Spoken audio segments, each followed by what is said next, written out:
Hi everyone. I've been putting off making this video for a while because it's not the easiest thing to talk about, but here I am and I'm finally making an update on it. I am officially leaving Eckankar, meaning I won't be renewing my membership or engaging with events or activities or anything like that, or trying to connect with the new Mahanta that was just announced last month. And the reason for this is I just think it's time for a change.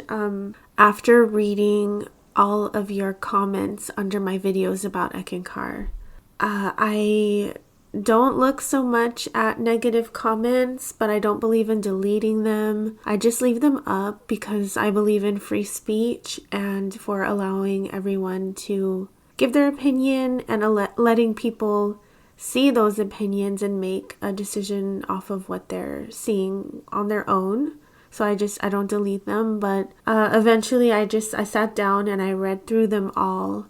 And then I really did some research on what was mentioned in a lot of those comments. And I realized that just because I personally haven't had any experiences with people in Eckankar trying to prevent me from leaving or controlling my behavior or anything, that doesn't mean that it doesn't happen to other people. So I want to acknowledge that. But I also don't believe that most of the spiritual experiences that I've had as an Ekis, I made up in my head. Like some people say that can happen with a path that leaves everything for your own individual inner experience. I don't think I made that stuff up in my head. It's just like everything would point to them being real experiences, in my opinion. But like some viewers suggested, I can see how some people could become delusional and make up things in their mind that fit their own narrative and their unhealthy behaviors, and say that it was said that they should act certain ways or do certain things because the Mahanta or the inner master told them to. And I've actually seen that myself, specifically when it comes to men who claim that the Mahanta wanted them to leave their families or cheat on their wives with other women.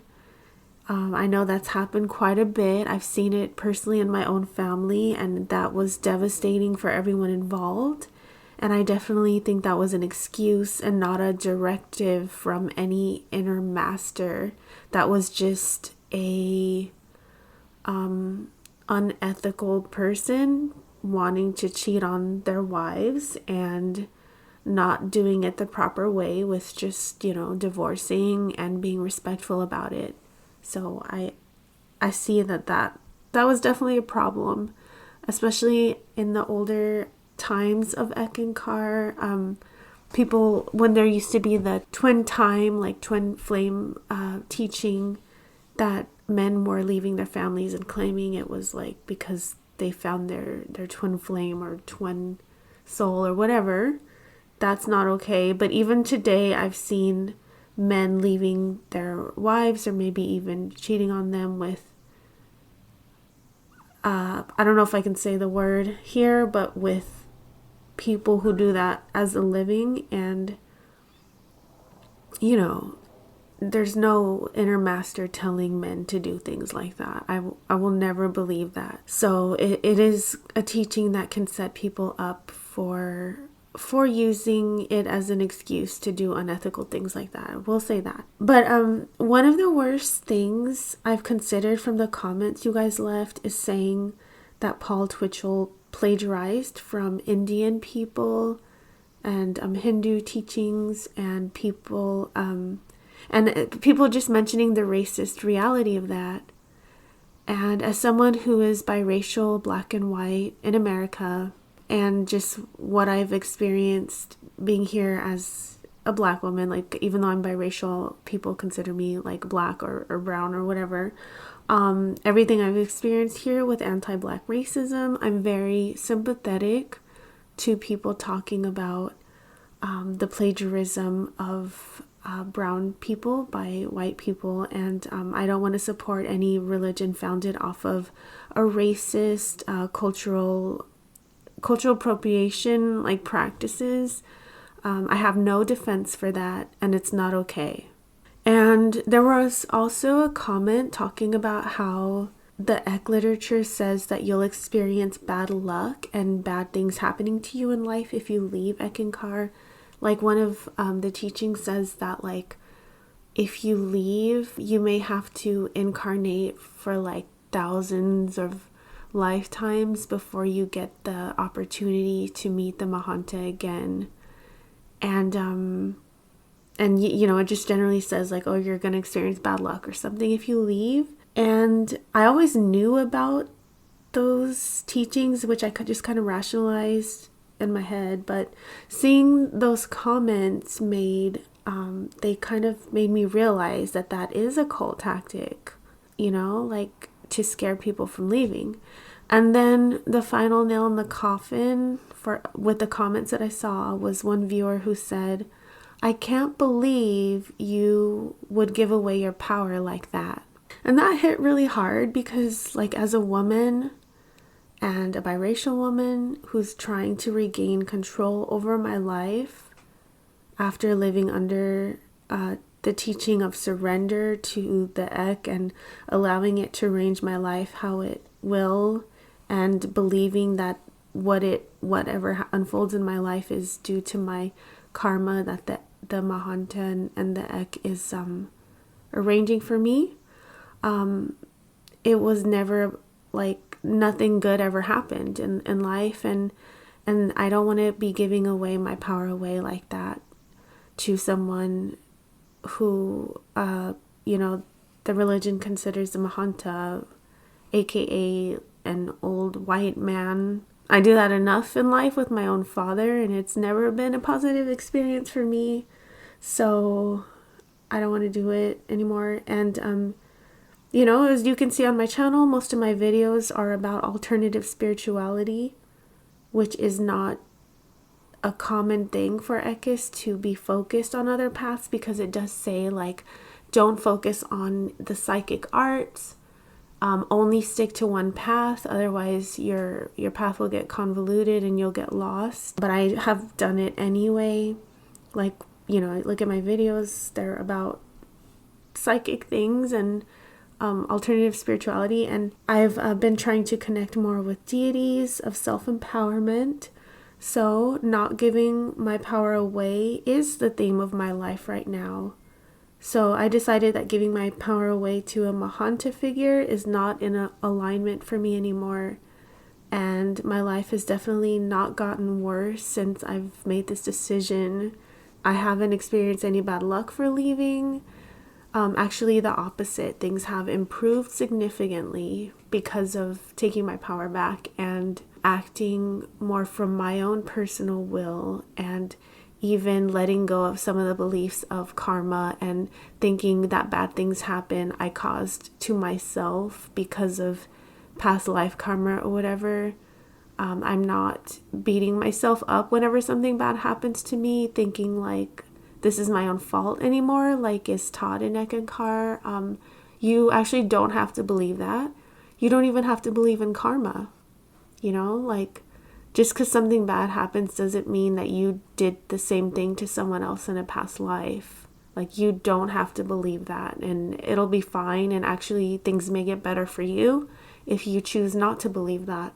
There are many paths that don't believe that, and you don't have to punish yourself like that anymore, because I stopped doing that to myself, and I think it's better that way. So I did learn some powerful meditation techniques and soul travel techniques while being an Ekis, but I understand that they were stolen from other spiritual paths, from India and Hinduism, which is not okay. So the good things that I did get from it were stolen, and yeah, I'm not going to support that.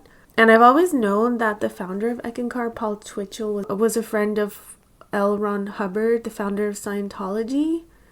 and I just hear like horrible things about Scientology, and that really is a cult, and everyone should stay away from that. And I've just seen the coldness and deadness in the eyes of people in Scientology when I lived in Los Angeles, and some of them tried to talk to me and my friends and like recruit us or whatever. Their eyes were dead. And yeah, so I know that Paul Twitchell was friends with the founder of that religion, but it just didn't click that, you know, like I kind of rationalized that in my head. But just seeing all the comments from the viewers really gave me the ability to think critically about the fact that they were friends, and it's not good. Like, that's not a good thing.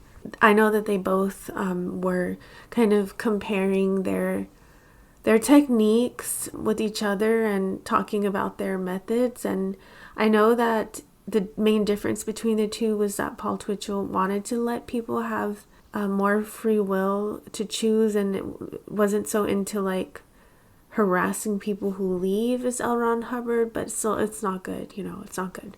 And yeah, so finally I just wanted to thank all the commenters on my videos for their honesty. I believe in having real knowledge over falsehoods. The truth is empowering. And but also, this is not an attack against anyone who chooses to remain an Eckist. If it feels good and loving for you and is genuinely helping you in life and helping you to be a loving person, that's great. But, you know, it's just not something for me anymore.